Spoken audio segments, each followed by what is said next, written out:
네,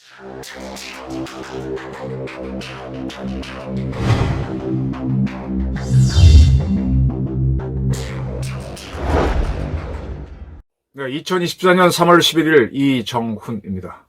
오늘의 제목은 이렇게 잡았습니다. 조금 운동고 쪽 구호 비슷하지만 김정은을 잡아야죠. 김정은을 목표로 극자연합을 택한 이재명을 쳐야 된다. 이재명을 치기 위한 중간 결전을 해야 된다. 마지막 결전이란 건 없지만 큰 목표가 되는 결정은 김정은을 제거하는 것이죠. 이것이 제가 이제 정치를 다루고 군사를 다루고 안보를 다루면서 하다 보니까 많은 사람들이 평화를 하는데요. 평화라고 하는 건 기본적으로 블라디드 피스입니다. 피투성이의 평화입니다.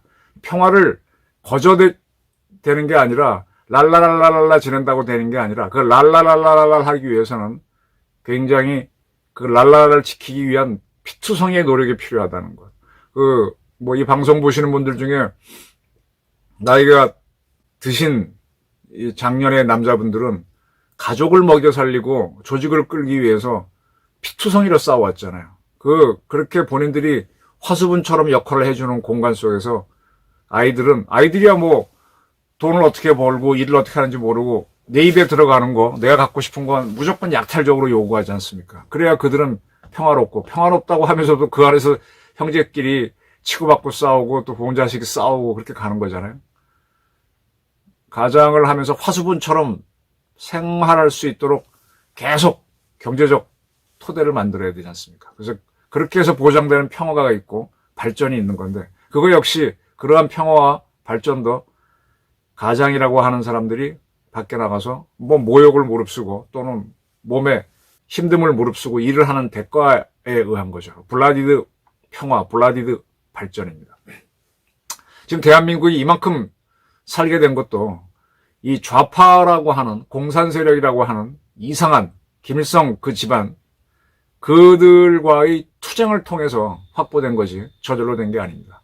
그래서 저는 여전히 우리를 위협하고 있는 물론 김정은을 제거하거나 하면 또 다른 위협이 나오겠지만 김정은 공산 세력은 상당히 위험한 세력입니다. 북핵을 얘기할 것도 없이. 그래서 김정은을 타겟으로 잡아야 되는데 그들과 자꾸 통하는 극좌 세력, 그 극좌 세력과 연합을 하는 이재명이가 있습니다. 그러한 세력들을 쳐내는 각오를 해야 되고 덤벼들어야 된다라고 저는 봅니다. 자, 이재명 씨가 비명 행사를 시켰죠. 그 공간을 극좌로 채우면서 민주당 우당을 만들고 있습니다. 그러한 민주당을 바라보면서 호남의 지식인들은 어떤 선택을 할지, 호남 국민들은 어떤 선택을 할지 고민을 하셔야 된다고 저는 주장합니다. 제가 이 앞선 방송에서 광주 사태에 대한 또 다른 면을 얘기했습니다. 4.19 같은 경우는 당시의 고등학생들 또 당시의 대학생들이 독재의 항거에서 자기 목숨을 던졌습니다. 그러나 광주 사태는요, 희생자 중에 전남대나 조선대 학생은 한 명도 없습니다. 제가 알기로는 4년제 대학생도 없는 걸로 알고 있습니다. 전문대학 학생이 하나 있는 걸로 알고 있어요. 그래서 이 무엇을 위한 운동이냐라는 게 좀 애매한 면이 있습니다. 그리고 4.19 때는 그 시위에 나온 학생들이 주로 희생됐죠. 근데 광주 사태에서는 멀쩡한 대한민국 국민들이 카빈 총 사격에 의해서 많이 희생됐습니다. 네. 이걸 민주화라고 우기면서 극좌 세력들이 나와가지고 저희가 대학 다닐 때 광주 학살 전두환이 책임지라고 덮어 씌웠죠. 그리고 밀어붙여갖고 지금 주사파가 날뛰고 우리 대한민국의 민주당이 주사파, 극좌의 아바타가 되고 숙주가 되는 상황이 됐습니다. 근데 이재명이 등장하고 이재명 전에 사실은 문재인도 그랬고 노무현도 어느 정도 그러긴 했지만 거꾸로 이 민주당 세력들이 극좌를 숙주 삼아서 자기들의 영향력을 넓히는 그런 노력을 해왔습니다. 이제 이러한 것들을 끊어내는 노력을 이번 총선거에서 해야 된다라고 저는 주장합니다. 자, 민주당 우당 사정을 보겠습니다. 민주당이 진보당은 어떤 단체인지 아시죠? 새진보연합 등과 같이 더불어민주연합을 만들었죠. 그래서 비례 후보를 내는 정당을 만들었는데 거기에서 누구를 후보로 낼 것이냐 공개 오디션을 했습니다. 이 민주당 계열에서 만드는 위성정당에는 비례 국회의원이 되겠다고 신청하는 사람들이 그렇게 몰리지 않습니다. 정상적이고 합리적인 판단을 하는 국민이라면 그렇게 몰리지 않아요. 지역이라면 좀 몰리죠. 호남의 가능성도 있고. 근데 아무리 그래도 그렇지 대한민국 국민으로서 정상적으로 움직이는 사람들은 비례에는 잘 안 갑니다. 이런 공간이 있는 데다가 이 공간을 활용해서 민주당은 자기들이 이 정치 투쟁을 하다 보면은 공산주의식 투쟁은 하기 불편하고, 근데 그런 사람들이 또 투쟁력은 엄청 강하니까 그들을 이용하기 위해서 그 뒷공간으로 이 비례 정당을 운영하고 그 방식을 통해서 극좌가 대한민국 국회에 진출할 수 있도록 만들어줍니다. 이거는 이미 문재인 정권이 지난 정권 때 반핵운동가, 그 다음에 윤미향, 양이원영 이런 사람들을 집어넣어서 대한민국 근간을 뿌리에서부터 흔들어 놓으려고 했었죠. 그리고 또 한겨레 출신 김의겸이를 대통령실 나중에 뭐까지 했죠? 대변인까지 시키면서 아주 위에서부터 흔들려고 했습니다. 그 다음에 누굽니까? 그 최강욱 같은 우리 군을 근본에서부터 흔들려고 했던 사람들을 집어넣고, 우리 경찰을 뿌리에서부터 흔들려고 하는 황운하 같은 사람들을 집어넣고, 황운하는 아니구나. 그렇게 하는 겁니다. 도하 언론이 보도했습니다.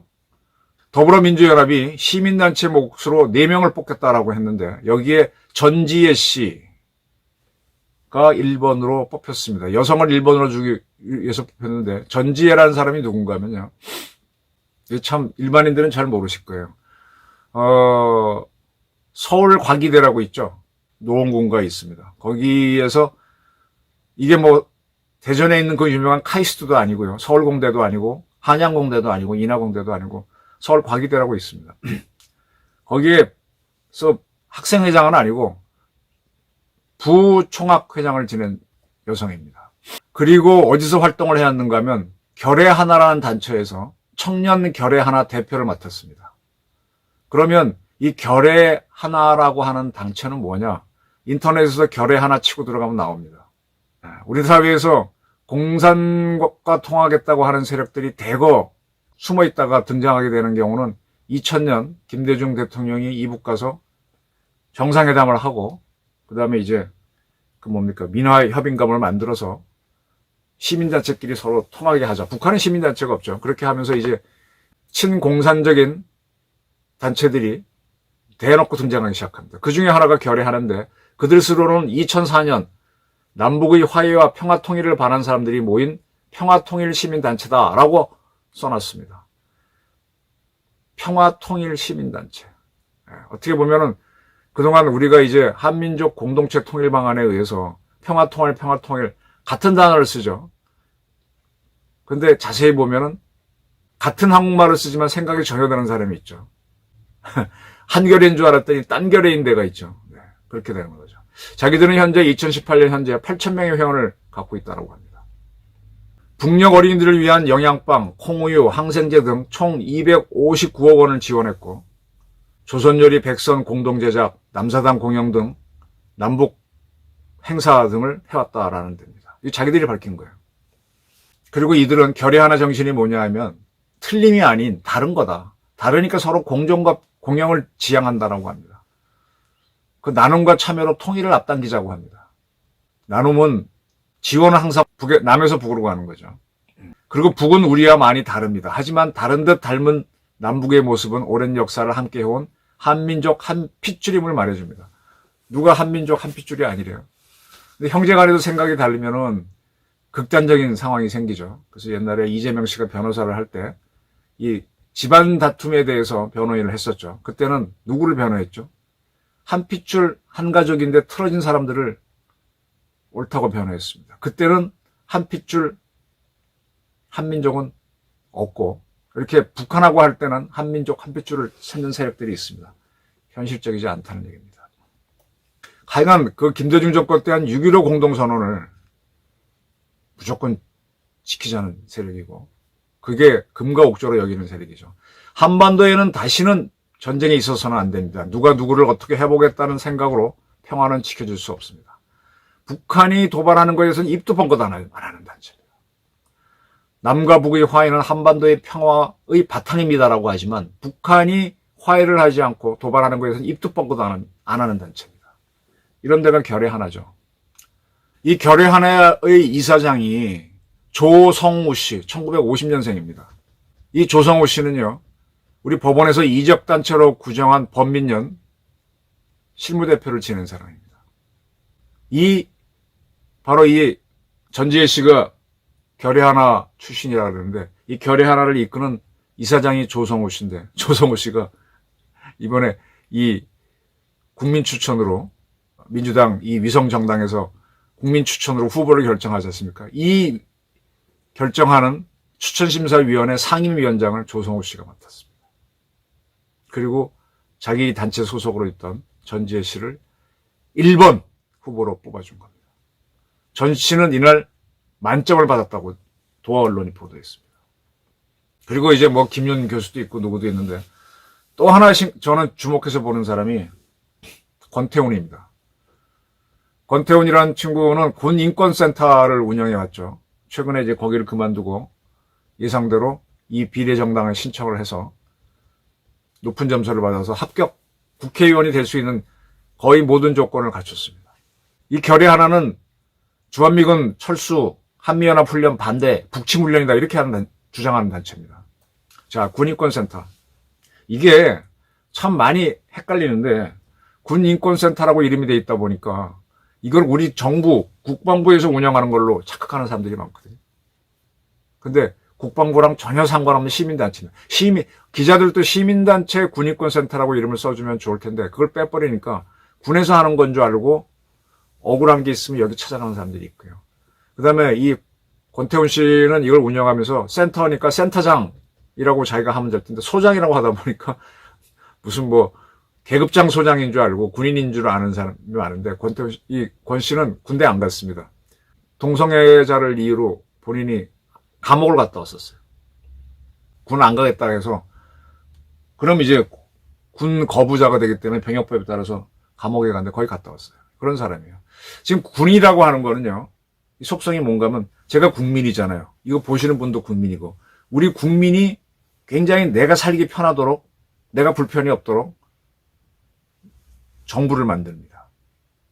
그죠? 근데 정부를 만드는데 그 중에 가장 중요한 게 외적의 침해를 막는 거니까, 이 정부가 외적을 막기 위해서 군인들을 구성을 해요. 우리는 의무병제로 남자들은 다 가게 돼 있죠. 그러면 그 사람들은 보호받아야 하는 국민인데 군인이 돼가지고 국민을 보호하는 역할을 하게 됩니다. 때문에 여기에는 강제가 들어가서 상명하복이라든지 하기 싫은 훈련도 해야 되고, 그러니까 뭐가 나와요? 하기 싫은 걸 봉급도 우리는 이제는 뭐 200만 원까지 주겠다고 하지만 저희 때 어릴 때만 해도 옛날에는 거의 없었잖아요. 무료 봉사로. 강제로 밥만 얻어먹고 훈련받고 줘 맞고, 싸우러 가자 하면 싸우러 가고, 그렇게 해서 이제 이게 평화를 만들어주면 결의 하나 같은 단체들이 나와가지고 딴소리 하는 거죠. 그렇게 화수분처럼 역할을 하다 보니까 거긴 무리가 있습니다. 그러면 거기서 억울한 사람들이 생기죠. 군대 가보면은 뭐 두드려 맞기도 하고, 뭐 밥이야 굶지는 않는데 더 서럽죠. 일반 기업체 같으면 봉급을 주고 하니까 또 사직하고 나가면 되지만, 여기 나가지도 못하고 봉급도 안 주고 하니까 서럽잖아요. 또 그 나이 때 20살 때 또 정신력도 약하고, 그러니까 불만이 나오고 쫄병들이야 맨날 투덜거리면서 다니는 거지. 군대 하는 거잖아요. 그래서 그런 거에 대한 불만이 나왔을 때 그 지휘관들이 그걸 뭐 부사관이나 사관들이라 그래봐야, 중대장이라 그래봐야 30도 안 된 친구들이 잘 못하고 그 문제가 꼬이고, 그러니까 항상 그 가진 자들, 지휘관에 대한 불만들이 많은데, 쫄병 입장에서 그 쌓인 것들이 이 친구가 해결하는 것 역할을 하겠다, 군인권센터 만드니까 글로 들어오면서, 물론 억울한 경우도 많겠죠. 뭐 저도 뭐 진짜 억울하게 맞은 적이 있습니다.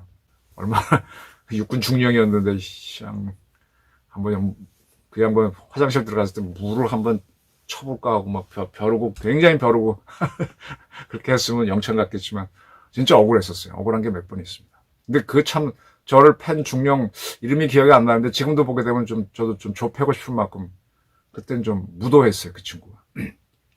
그런 게 다 있잖아요. 또 근데 이렇게 하다 보니까 여기에 와가지고 터트리는 게 이렇게 하면서 우리 군을 약화시키는 역할을 오히려 했다 이겁니다. 근데 문제는 여기 와서 하소연하는 사람들이 있고 또 그렇게 해서 만족하는 사람들도 있고요. 근데 지금 이 군의권센터에서 뭐를 가장 문제 삼고 있는가 하면 해병대 박정훈 대령 사건입니다. 지난 여름 홍수 때 최 해병이 숨졌죠. 그걸 가지고 박정훈 헌병대장이었나요? 수사를 했는데 박정훈이 잘못됐다라고 하면서 지금 이종섭 쪽 군 국방장관이 호주 대사로 나가는 거를 이제 막으려고 하는 시위도 벌어지고 가긴 갔지만 그 해병대 병사 사건은 조금 일이 꼬인 면이 좀 있습니다. 저도 그건 뭔지는 압니다. 근데 지금 윤석열 정부에서 약점이 몇 가지가 있죠. 박정훈 대령 사건이라든지 이걸 가지고 떠들어주고 싸울 만한 사람이 권태훈 씨가 되는 거죠. 원래 대한민국 군대를 흔들어 온 데다가 이걸 앞으로 계속 꺼내면은 문재인 정권이 탈핵을 내세워서 보수 세력을 흔들려고 한 것처럼 이걸 흔들어 볼 수 있는 소재가 되죠. 그러니까 딱 끌어온 거예요.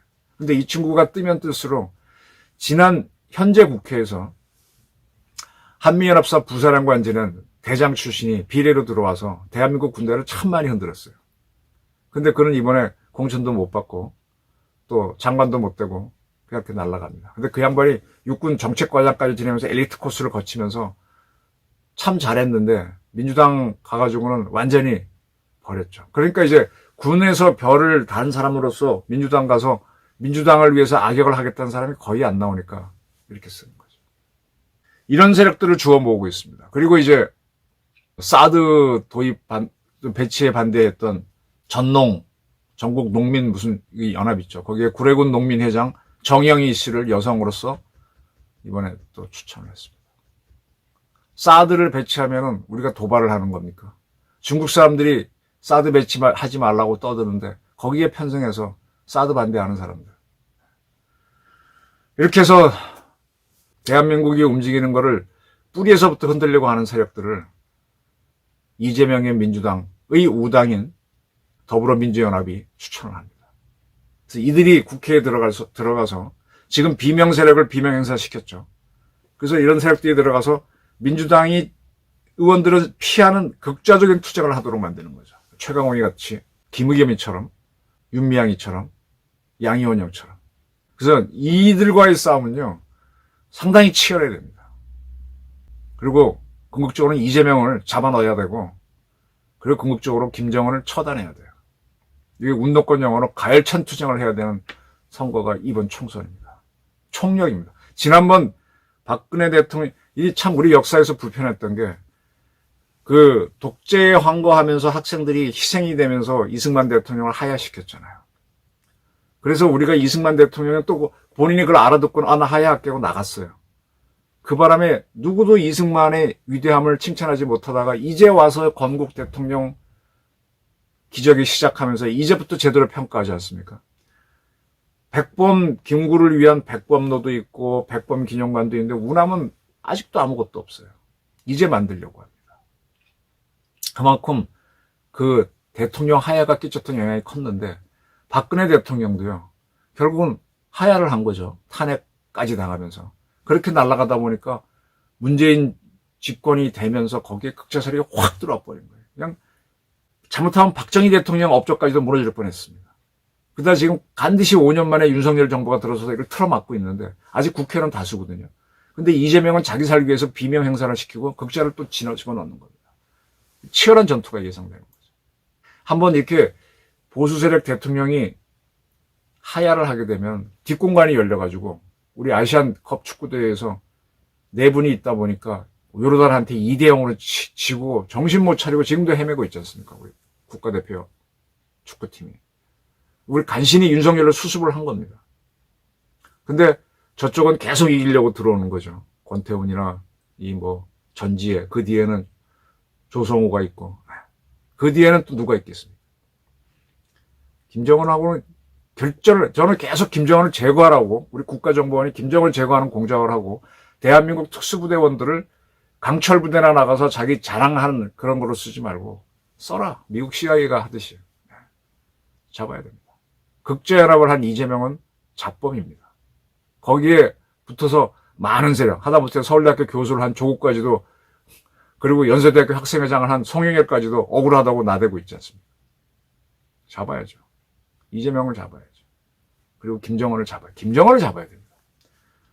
누구를 비명 행사시킬지를 분명히 알고 이재명은 자기 세력이 아닌 사람들을 행사시켰지만 그렇게 나오고 있습니다. 이런 현상에 대해서 호남은 광주 사태에 대한 오해도 있고 뭐 억울하면 저도 이해는 합니다. 옛날에 같이 움직이려고 많이 노력도 했었고. 근데 너무 지금 극좌 세력이 호남을 이용하고 있거든요. 저는 호남 국민들의 선택도 굉장히 중요하다고 봅니다. 극좌 세력은 무조건 22대 국회에 들어옵니다. 거기에 맞설 수 있는 방안을, 맞서는 게 아니라 압도할 수 있는 방안에 대해서 호남에 계신 분들이나 또 이 방송 보시는 분들이나 좀 고민을 하셔야 되고, 그리고 의지를 내야 된다. 저는 의지까지도 확 하고 일어난 감정, 에이씨 하고 붙는 감정이 아니라 진짜 자기 뜻에 의해서 의지를 내야 된다. 저는 그렇게 봅니다. 감사합니다.